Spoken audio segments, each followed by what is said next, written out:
संकल्प राष्ट्र सेवा ट्रस्ट द्वारा new golden nest complex Shivsena नगर सेविका स्नेहा शैलेश पांडे के कार्यालय के सामने 24 अप्रैल से 1 अप्रैल तक श्रीमद् भागवत ज्ञान यज्ञ सप्ताह एवं श्री विष्णु महालक्ष्मी यज्ञ का भव्य आयोजन किया गया। संकल्प राष्ट्र सेवा ट्रस्ट के अध्यक्ष समाज सेवक शैलेश पांडे के नेतृत्व में 24 अप्रैल को दोपहर 3 बजे से पोथी व कलश यात्रा का आयोजन किया गया। प्रतिदिन दोपहर 3 बजे से शाम 7 बजे तक ब्रह्मर्षि बद्री प्रसाद शुक्ल के मुखार बिंदु से कथा सुनाई गई। कथा के मुख्य यजमान मनोज दुबे थे। शैलेश पांडे ने बताया कि कार्यक्रम का आयोजन स्वामी विवेकानंद जयंती महोत्सव के उपलक्ष्य में विश्व शांति विश्व एकता जन कल्याण हेतु किया गया। संकल्प राष्ट्र सेवा ट्रस्ट द्वारा पिछले 19 वर्षों से कथा का आयोजन किया जा रहा है। पिछले वर्ष कोरोना संक्रमण के चलते कार्यक्रम छोटे स्वरूप में किया गया था। इस वर्ष भव्य आयोजन किया गया।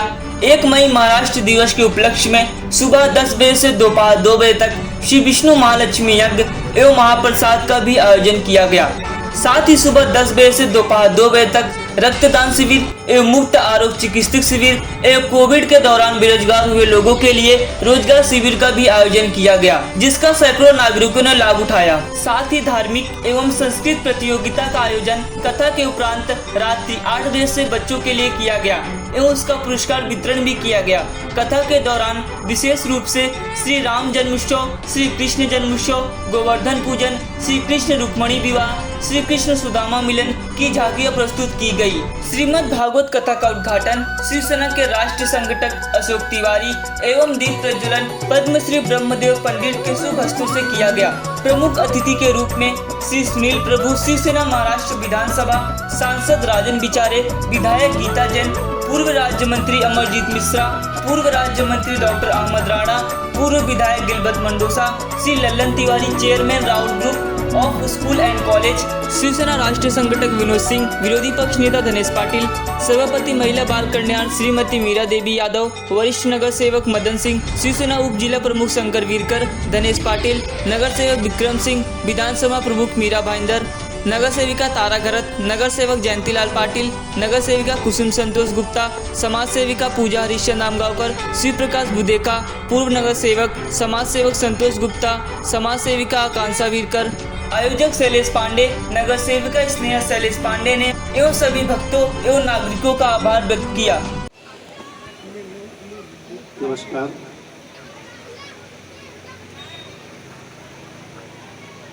आज मैं बहुत ही खुश हूँ कि मुझे इतने खूबसूरत कार्यक्रम में हमारे मित्र श्री शैलेश पांडे जी के द्वारा उपस्थित होने का अवसर प्राप्त हुआ। वैसे तो मैं हर साल आने की कोशिश करता हूँ, क्योंकि हमारे मित्र शैलेश पांडे का जो दिल है, उनके लिए इतना कहना चाहता हूँ कि अपने लिए तो सभी जीते हैं इस जहां में। गुरुजी, अपने लिए तो सभी जीते हैं इस जहां में, है ज़िंदगी का मकसद औरों के काम आना। ये चीज़ मैंने अपने मित्र शैलेश पांडे जी के भीतर पाया, और उनको इन सारी चीज़ों को देखते हुए मैं देखता हूँ कि जब ये कोई भी कार्यक्रम करते हैं तो उनके मन में एक ही भाव होता है, जन सेवा।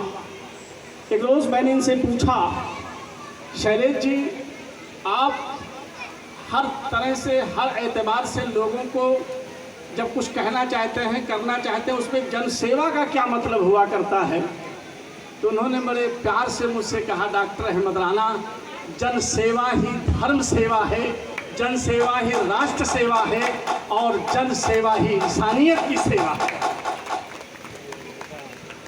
इन सारी चीज़ों को मद्देनज़र रखते हुए जनाब शैलेश पांडे जी भगवत कथा का जो कार्यक्रम वर्षों से करते चले आए हैं, इतनी तपिश गर्मी के बावजूद इतनी बड़ी संख्या में गुरुजी आपकी बातों को सुनने के लिए, और इतनी बड़ी संख्या में महिला और पुरुष को मैं जो देख रहा हूँ, तो ये भक्ति की शक्ति मुझे नजर आ रही है कि धूप और तपिश इन पर असर न करते हुए भक्ति का जो प्यार है वो आगे बढ़ता हुआ नजर आ रहा है। और यही भक्ति शैलेश पांडे के कदमों को आगे बढ़ाने के लिए भावुक करती है। और आने वाले वक्त में जिस तरीके से आशा करता हूँ शैलेश पांडे जी और उनकी पत्नी स्नेहा पांडे जी और उनके परिवार के सारे लोग जिस तरीके से समाज का काम करते हैं, मैं देख रहा हूँ शैलेश पांडे जी सिर्फ अकेले ही नहीं बल्कि उनके साथ में जुड़े हुए जितने भी संकल्प जनसेवा मंच द्वारा या भगवत कथा द्वारा इनके साथ रहते हैं, सबों के मन में एक ही भाव होता है, लोगों की सेवा किया जाए। और ये सेवा ही इंसानियत की सेवा है और यही सेवा इंसान को भगवान के नज़दीक करती है और यही सेवा इंसान को कामयाबी के रास्ते पर लेकर के जाती है। इन्हीं बातों के साथ मैं कहना चाहता हूँ एक बहुत ज़रूरी बात जो मैं बताना चाहता हूँ कि मैं कई साल इस भगवत गीता में, इस भगवत कथा में आया, इतना प्रसन्न हुआ इस कथा में आकर के कि लगभग मुझे भी लोग कहने लगे कि डॉक्टर अहमद राना गुरु जी के चरणों में बैठ करके आधा हिंदू हो गया है। यानी कि इतना पसंद करने लगा हूँ कि लगभग मैं भी इस कथा में बैठकर अपने आप को भाग्यशाली समझता हूँ। कार्यक्रम में, पूर्णावती कार्यक्रम में यहाँ पे हमारे ब्रह्मर्षि बद्री प्रसाद शुक्ल जी और इस कार्यक्रम के आयोजक शैलेश जी पांडे, हमारे यहाँ की कार्य सम्राट नगर सेविका स्नेहा पांडे जी, हमारे आदरणीय आमगांवकर हमारे मैडम और यहाँ पे उपस्थित हुए सभी भक्तजन। आज शैलेश पांडे वे 8 दिनों से बुला रहा था कि इस यज्ञ में आपको आना है और हर साल आता हो महाराज। आज देखो पूर्णावती के कार्यक्रम में मेन कार्यक्रम तो आज है।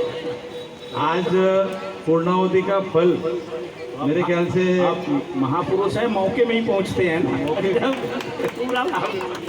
और शैलेश जी पांडे हमारे यहाँ पे अच्छा काम कर रहे हैं और उनकी धर्मपत्नी भी यहाँ में अच्छा काम कर रहे हैं। और आप सभी को आशीर्वाद अच्छा दे दो उनको सबको। हमारे अभी आमगांवकर मैडम भी यहाँ पे हमारा अच्छा कार्य करता इस कोरोना काल में। मुझे कष्ट हुआ, हरिश्चंद्र जी तो यहाँ खड़े रहते थे। और हम भी, हमारा भी बहुत, हमारा पार्टी का भी बहुत नुकसान हो गया। एक अच्छे ऐसे कार्यकर्ता को हम खो बैठे। और गए 19 सालों से यहाँ पे महायज्ञ और ये भागवत कथा यहाँ पे हो रहा है। अच्छा काम कर रहा है शैलेश, उनको आशीर्वाद दे दो। जय हिंद, जय महाराष्ट्र, वंदे मातरम। बहुत राष्ट्र के लिए, जन जन के लिए धर्म का ज्ञान, मोक्षदायिनी जो मोक्ष प्रदान करती है श्रीमद् भगवत गीता, हमें अपने जीवन को कैसे उत्तम बनाए और मूल उद्देश्य विश्व शांति, विश्व एकता, राष्ट्रीय एकात्मता का उद्देश्य लेकर हम ये कार्यक्रम श्रीमद् भगवत गीता आयोजित करते हैं। और यहाँ पर हजारों हजारों भक्तों ने भक्ति के इस अनुष्ठान में अपनी आहुति दी है। कईयों को परमेश्वर ने वो लाभ प्रदान किया है, कईयों का जीवन उज्जवल हुआ है। आर्थिक दृष्टि हो, सामाजिक दृष्टि हो,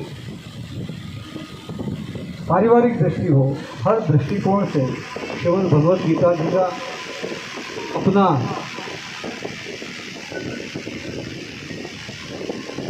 रोल प्रत्येक भक्तों के जीवन में रहा। अब पिछले 19-20 वर्षों से हम सभी लोग ये इसलिए कर रहे हैं क्योंकि हमारे जीवन का एक अभिन्न अंग बन गया है। हम अगर भक्ति ना करें तो ऐसा लगता है कि जीवन में कुछ अधूरा सा रह गया। माँ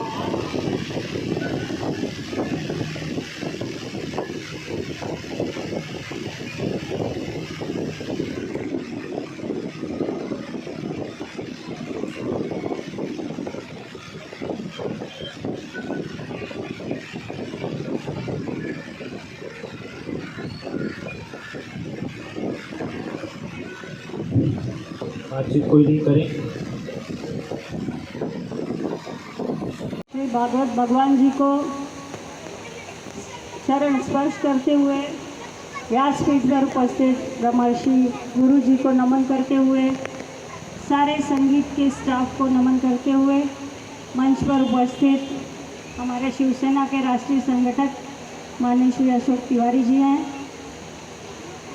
विनोद सिंह जी हैं, अमरजीत मिश्रा भाई अभी आके निकल गए हैं, हमारे प्रवक्ता शैलेश पांडे जी, कार्याध्यक्ष जेपी सिंह जी, सामने बैठी हुई सभी माताएं बहनें, संकल्प राष्ट्र सेवा ट्रस्ट के सभी पदाधिकारी, महिला कार्यकर्ता, दूर दूर से पधारे हुए सभी भक्त, भागवत जी के इस कथा में सहयोग करने वाले और उत्साह बढ़ाने वाले सभी को मैं बहुत बहुत आभार व्यक्त करती हूँ।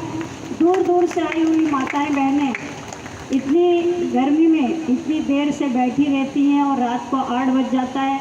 यहाँ से जाने के बाद हम महिलाओं को घर की भी व्यवस्था सब देखनी पड़ती है, तो आपकी व्यवस्था मैं समझती हूँ, इसलिए मैं आप लोगों का ज़्यादा समय नहीं लूँगी, लेकिन आप लोगों से इतनी विनती ज़रूर करूँगी कि जो आशीर्वाद, प्यार, सहयोग और साथ आप लोगों ने अभी तक हम लोगों को दिया है, आपका ये सहयोग, साथ और प्यार इसी तरह बरकरार रखिएगा।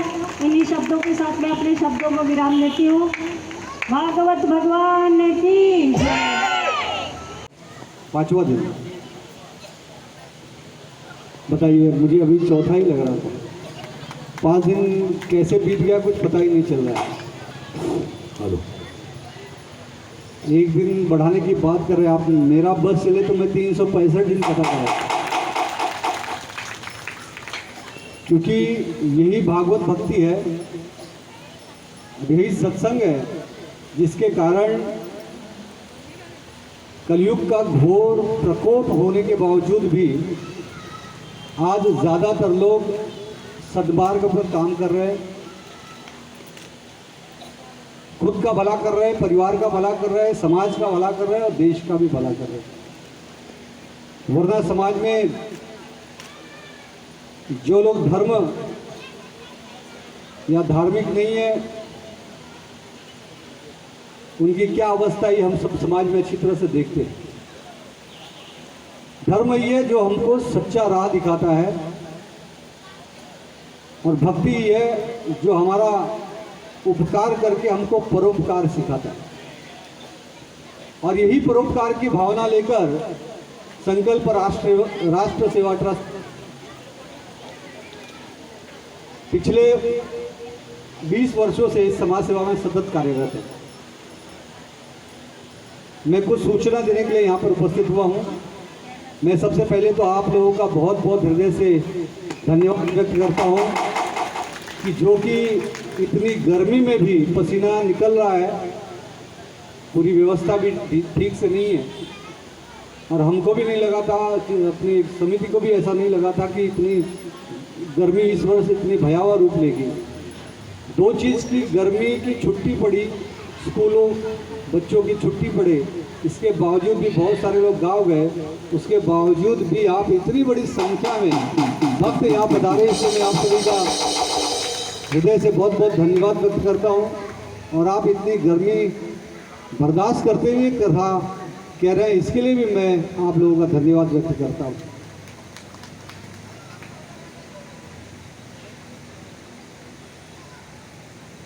दो सूचना थी।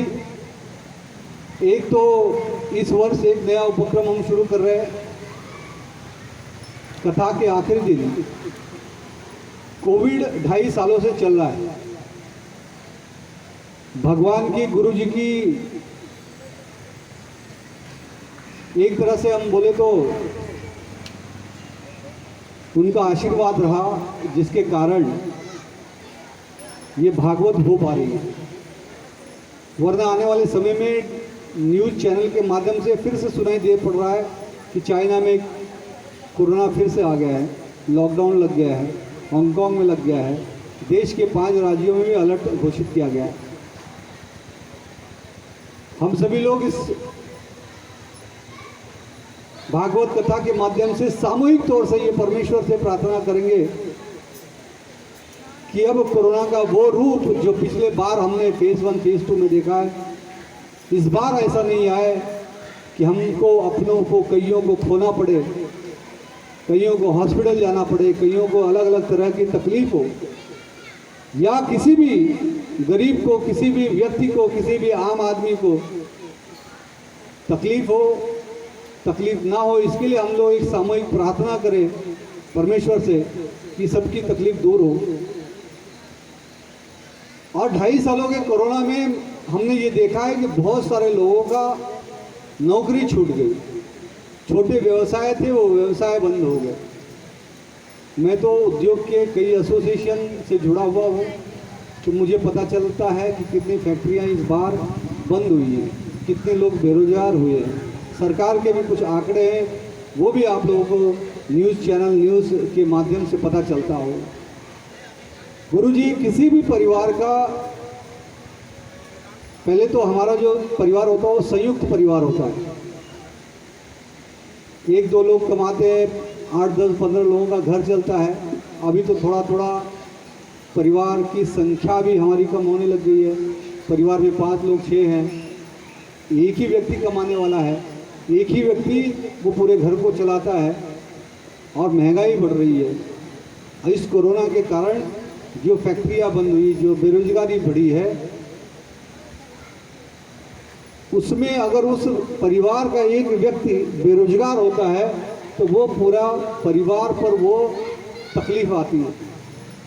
और उस परिवार की क्या हालत होती है, ये हम समाज सेवक के रूप में या स्नेहा पाटिल नगर सेवक के रूप में हमारे कार्यालय में बैठ के बहुत सारे लोगों की समस्या हम देखते हैं, उसको सुलझाने की कोशिश करते हैं। और ये सारी चीज़ें देखते हुए हमको भी बड़ा दुख हुआ इस विषय को देखकर, और इसीलिए इस बार मन में ये संकल्प आया कि हम भी हमारे इस क्षेत्र में जो कोई भी बेरोजगार है उनको रोजगार दिलाने के लिए हम एक ट्रेनिंग प्लस रोजगार का शिविर कथा के अंतिम दिवस पे यहाँ पर लगेगा। कुछ एनजीओज और कुछ कंपनियों के माध्यम से। तो भगवान ना करे कि आप में से किसी के भी घर कोई बेरोजगार हो। मैं ये प्रार्थना करता हूँ भगवान से, अगर कोई हो या आपको कोई जानकारी हो तो आप उनके बायोडाटा को रविवार को इस मंडप में लेके आइएगा। मुझसे या किसी भी समझ के किसी भी व्यक्ति से मिलिएगा। यहाँ पे काउंटर भी लगा रहेगा एनजीओ का, कंपनियों का। आप वो बायोडाटा वहाँ सबमिट करिएगा। हो सकता है कि इमीडिएट वहाँ पे इंटरव्यू होगा और इमीडिएट उनको नौकरी भी दी जाएगी। ये हम कोशिश करेंगे। और ऐसा भी होगा कि कुछ लोगों का इंटरव्यू होगा, उनको बाद में कॉल किया जाएगा। उनके शिक्षा के आधार पर उनको जहाँ जिस कंपनी में उनको उनकी प्रतिभा के आधार पर, पढ़ाई के आधार पर उनको नौकरी देने की हम कोशिश पूरी करेंगे। दूसरी चीज़, जिनको स्वयं रोजगार में इंटरेस्ट रहेगा उनको भी हम एक ट्रेनिंग देंगे, चाहे वो कंप्यूटर की क्षेत्र की ट्रेनिंग हो या अन्य क्षेत्र की ट्रेनिंग हो। वो ट्रेनिंग देकर महीने 2 महीने में हम उनको रोजगार दिलाने का भी काम करेंगे। ये संडे को होगा, तो संडे को आप में से जितने भी लोग अपने आस पड़ोस सबको बोलिएगा, पूछिएगा कि कोई है क्या अपने यहाँ बेरोजगार, किसी को नौकरी की ज़रूरत है क्या, किसी को व्यवसाय की ज़रूरत है क्या, किसी को व्यवसाय में आर्थिक तौर से कोई लोन वगैरह की भी ज़रूरत रहेगी तो वो भी बोलिएगा।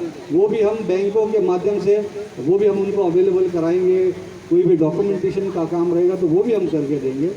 लेकिन ये कोरोना में मैंने देखा है कि बहुत लोगों को तकलीफ हुई है, और उस तकलीफ में एक छोटा सा कदम संकल्प का, अपने संगठन का, भागवत समिति का रहेगा। और ये काम हम सभी को मिलकर करना है, क्योंकि हमारा धर्म ये सिखाता है कि अगर हमारे पास 2 रोटी है तो 1 रोटी हम खाएं, और 1 रोटी में अगर हमारा पड़ोसी भूखा है तो पड़ोसी को भी अपनी 1 रोटी में से आधी रोटी दे। कोई भी भूखा नहीं रहे। अरे हम तो पक्षी पौधों को देव स्वरूप मानने वाले हमारी संस्कृति है, तो कोई इंसान भूखा रहेगा तो वो बड़ी दुख की बात रहती है। तो ऐसा कोई भी व्यक्ति रहेगा, आप उनको बायोडाटा लेकर रविवार को यहाँ पर आने के लिए कहिएगा, और वो 4 से 5 घंटे मेडिकल कैंप के साथ भी चलेगा। मेडिकल कैंप भी संडे को रहेगा, उसमें भी आप लोग हर साल, वो तो पता ही है आपको, रक्तदान शिविर रहेगा, उसमें जिनको भी सहभाग लेना है। हालांकि इस बार मुझे ऐसा लग रहा है गुरुजी की संडे गर्मी की वजह से हम उस पर आज निर्णय लेंगे। इसके अलावा भी अगर आपकी कोई समस्या है, कोई भी काम है, तो आप बेहिचक हमको, हमारे समिति के किसी भी कार्यकर्ता को बताइए। यही मैं सूचना देते हुए मैं आप सभी का एक बार फिर से हृदय से बहुत बहुत धन्यवाद व्यक्त करूँगा।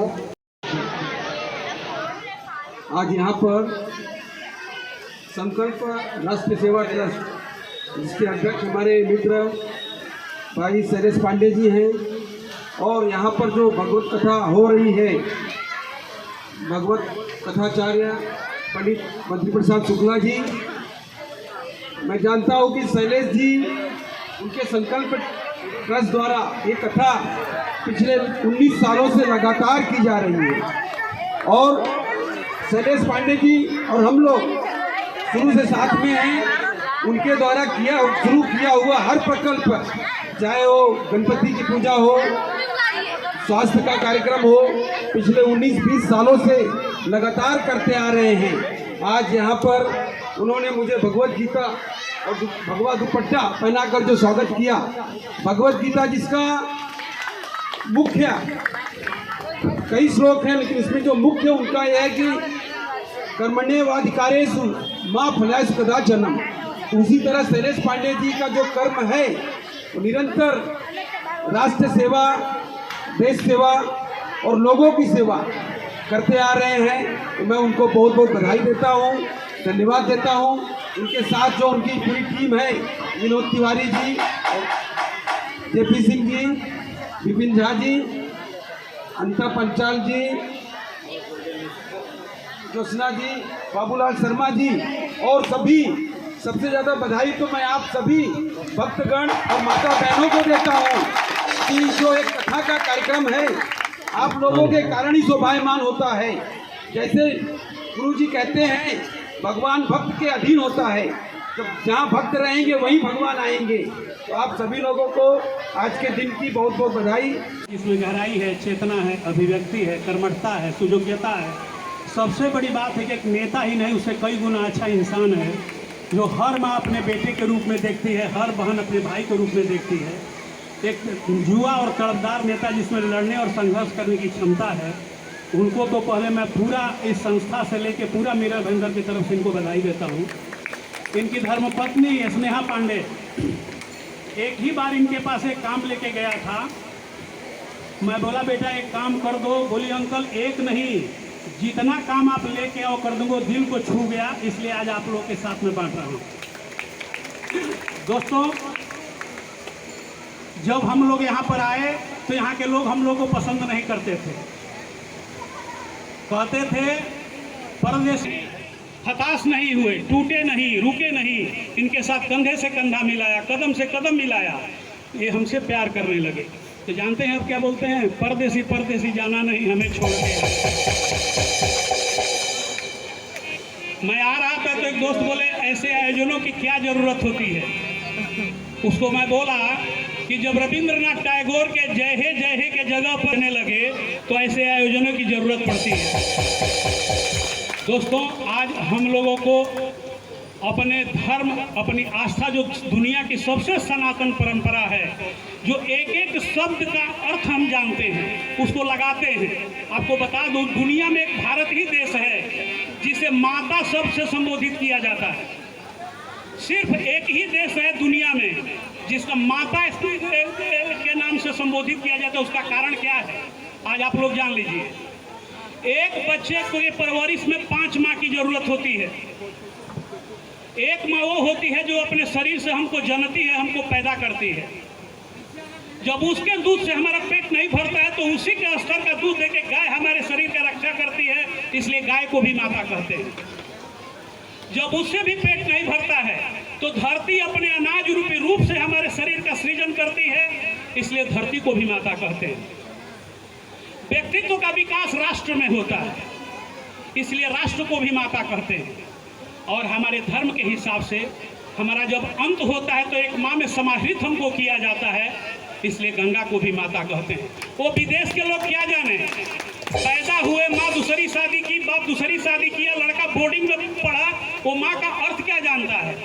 हमारा देश चूंकि आत्ममनन की प्रक्रिया हमारी रही है, हम माँ का अर्थ जानते हैं, अपने राष्ट्र को भी माँ से जोड़ते हैं। दोस्तों, माँ क्या होती है उस पर एक कविता आप लोगों को सुना देता हूँ। भारत माता की ममता पर और भक्त भगवान की क्षमता पर कभी बहस नहीं करता, कभी तर्क नहीं करता। धर्म का आधार और श्रद्धा का संसार विश्वास पर बसता है, बात बात पर कोई फर्क नहीं पड़ता। वेदों की भाषा में वीर एक जननी ही वीर पुत्र जनती है। धरती पर ऐसे वीर रोज रोज आते नहीं, कोख की आंधी तो कभी कभी चलती है। नारी शक्ति स्रोत है पुरुष के पराक्रम की, नारी शक्ति स्रोत है पुरुष के पराक्रम की। चाहे वह भार्या हो, चाहे वह माता हो, शायद ही कोई वीर जन्मा धरातल पर नारी विहीन जितनी रसिक शक्ति गाथा हो। वेदों और पुराणों की भाषा में पिता स्वर्ग, माता उससे भी वह ऊपर होती है। वह माता कभी निंदनीय नहीं। माँ से छोटा सब और माँ से बड़ा इस धरा में कोई हुआ ही नहीं। रथी, महारथी जो भी पैदा हुए इस धर, राम भगवान जो भी पैदा हुए, उनके जीवन की यात्रा की शुरुआत किसी माँ के गोद से ही होता है। आज के युवा उस माँ के गोद को जो गाली देते हैं उससे गया गुजरा कौन होगा। आज भी मैं बताता हूँ, माँ बाप की आदर कर तो भूमे करिए सीमा स्वर्गात उच्चतर पिता।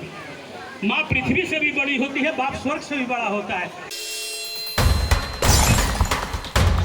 दास्तान अपराध की, खुलासे साइबर क्राइम की, घटनाएं आतंकवाद की, दिखाएंगे घोटालों का कच्चा चिट्ठा, खोलेंगे भ्रष्टाचार के राज। बने रहिए राष्ट्रवाद के साथ। The scandal.